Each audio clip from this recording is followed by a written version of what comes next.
अस्सलामुअलैकुम वरहमतुल्लाहि वबरकातुहू। औज़ु बिल्लाहि समिनल अलीम मिनश शैतानिर रजीम मिन हमज़िही व नफ़ख़िही व नफ़्सी। सूरह बकरा की आयत नंबर 19 और 20 में अल्लाह रब्बुल आलमीन का इरशाद रब्बानी है, या मुनाफिकीन की मिसाल ऐसी है जैसे आसमान से बारिश हो रही हो जिसमें तारीकियां हैं, बादल गरज रहे हैं, बिजलियां चमक रही हैं। जब कड़क की आवाज आती है तो यह लोग मौत के डर से अपनी उंगलियां कानों में दे लेते हैं, ताकि न आवाज आए न दहशत से मौत वाक़े हो। लेकिन यह बचकर कहाँ जाएंगे? अल्लाह उन काफिरों को घेरे हुए है। करीब है कि बिजली की चमक उनकी बिनाई को उचक ले जाए, जिस बिनाई से यह फिलहाल रास्ता मालूम कर लेते हैं। यानी जब कभी बिजली चमकती है तो उसकी रोशनी में रास्ता देख लेते हैं और कुछ चल लेते हैं, और जब बिजली नहीं चमकती, तारीकी छा जाती है तो फिर खड़े रह जाते हैं। रास्ता ही नजर नहीं आता तो चले कैसे? अगर अल्लाह चाहे तो उनसे उनकी सिमात और बसारत को, जिससे यह फिलहाल कुछ फायदा उठा रहे हैं, छीन ले तो फिर यह क्या करेंगे? और अल्लाह यह काम कर सकता है, क्योंकि अल्लाह यकीनन हर चीज पर कादिर है, हर काम कर सकता है। मुनाफिकीन के सिलसिला में अल्लाह ताला ने दो तमसील बयान फरमाई है। एक का जिक्र ऊपर गुजर चुका है, दूसरी तमसील उन आयतों में है। उन आयतों में अल्लाह ताला ने इस्लाम को बारिश से तस्बीह दी है।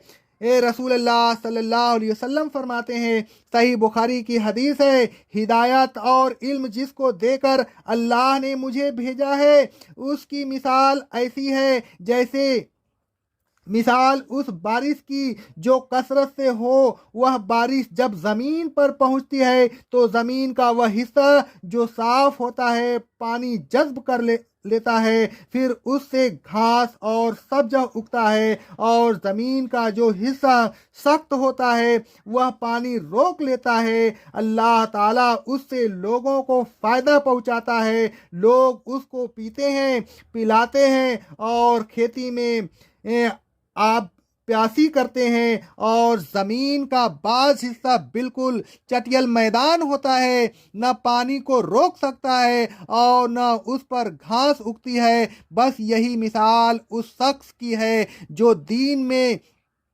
समझ हासिल करे और जिस चीज को देकर मुझे अल्लाह ने भेजा है वह उसको नफा पहुंचाए, फिर वह शख्स उसको पढ़े और पढ़ाए। और चटियल मैदान की ये मिसाल उस शख्स की सी है जो हिदायत और इल्म दीन की तरफ मुतवज्जा न हो और जिस हिदायत को देकर मैं भेजा गया हूँ उसे कबूल न करे। अलगर्ज इस्लाम एक मौसलाधार बारिश के मानिंद है। जिस तरह बारिश से पहले तारीकियां होती हैं, गरज व चमक होती हैं, फिर उस बारिश से फायदा हासिल होते हैं, बिल्कुल उसी तरह इस्लाम के गालिब होने से पहले मुस्तकबिल तारीख नजर आता है। गर्ज की मानिंद खौफ व दहशत दिलाने वाली आवाजें सुनाई देती हैं, और कभी बिजली की चमक की तरह कोई उम्मीद की एक किरण भी नजर आती हैं। अब जो शख्स इस्लाम के इब्तदाई दौर में मायूस होकर बैठ जाए, एक खतरात से डर कर वह इस्लाम की रोशनी से फायदा उठाना न चाहे, लड़ाई का ऐलान हो और वह कान बंद करके जान बचाने की फिक्र में लग जाए और इस्लाम को अपने हक में वबाल समझे, तो उसकी मिसाल ऐसी है जैसे कोई शख्स बारिश की तारीकियों और घनघोर घटा से डर कर बारिश को बुरा समझने लगे। अगर कोई शख्स बारिश से बेजार होकर बैठ जाए तो बारिश रुक नहीं सकती, बारिश तो होकर रहेगी। जो फ़ायदा उठाना चाहेगा फ़ायदा उठा लेगा, और जो फ़ायदा नहीं उठाना चाहेगा वह नहीं उठाएगा। बिल्कुल उसी तरह जान व माल की कुर्बानियों से डरकर अगर मुनाफिकीन इस्लाम से बेजार हो जाएं तो वह इस्लाम की तरक्की को रोक नहीं सकते। इस्लाम तरक्की करेगा और ज़रूर करेगा, अलबत्ता मुनाफिकीन इस्लाम की बरकतों से महरूम रह जाएंगे और अपना ही नुकसान करेंगे। यह लोग कुर्बानियों से डरकर अपनी जान बचाने की कितनी ही फिक्र करें और कोशिश करें, लेकिन आखिर यह भाग कर कहाँ जाएंगे। वह अल्लाह ताला को गिरफ्त से अपने आप को नहीं बचा सकते।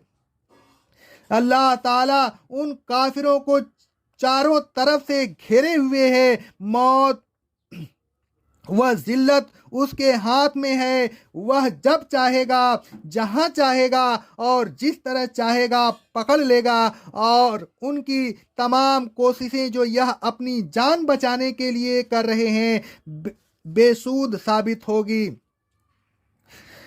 अनकरीब इस्लाम तरक्की करेगा, उसकी चमक और नूरानियत से ये तमाम आलम मुनव्वर हो जाएगा। उस वक्त यह इस्लाम की आब व ताब देखकर हैरान रह जाएंगे। उनकी आंखें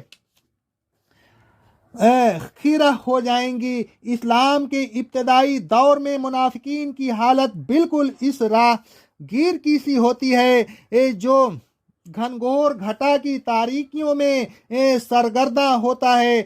जब बिजली चमकती है तो उसकी रोशनी में कुछ दूर चल लेता है, और जब बिजली नहीं चमकती अंधेरा हो जाता है तो खड़ा रह जाता है। बिल्कुल उसी तरह यह मुनाफिकीन जब जंग के बादल छा जाते हैं, कुर्बानियों का वक्त आता है तो खड़े मुंह तकते रह जाते हैं, एक कदम भी आगे नहीं बढ़ते। लेकिन जब इस्लाम की फतह होती है, माले गनीमत हाथ आता है, तो फिर इस्लाम के दावेदार बनकर सामने आते हैं। इस्लाम की खैर ख्वाही में एक दो कदम आगे चल लेते हैं और इस्लाम की फतह और माले गनीमत में ऐसे कुछ फ़ायदा हासिल कर लेते हैं।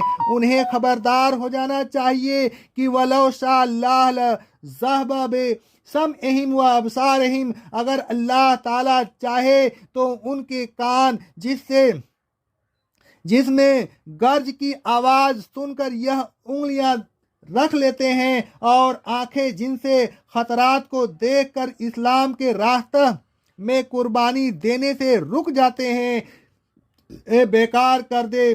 कान तो कुव्वत समात से महरूम हो जाए और आंखें कुव्वत बसारत से महरूम हो जाए तो फिर यह क्या करेंगे। उन्हें अल्लाह की पकड़ से डरते रहना चाहिए। वह इंसान को तमाम कुव्वतों से महरूम कर सकता है, इसलिए कि वह हर चीज़ पर कादिर है। एक कादिर होते हुए उसका ऐसा न करना मसलहत पर मबनी है। वह ढील देता है और उस ढील में भी उसकी कोई हिकमत होती है। अक़ौलु क़ौली हाज़ा अस्तग़फ़िरुल्लाह अस्तग़फ़िरुल्लाह अस्तग़फ़िरुल्लाह।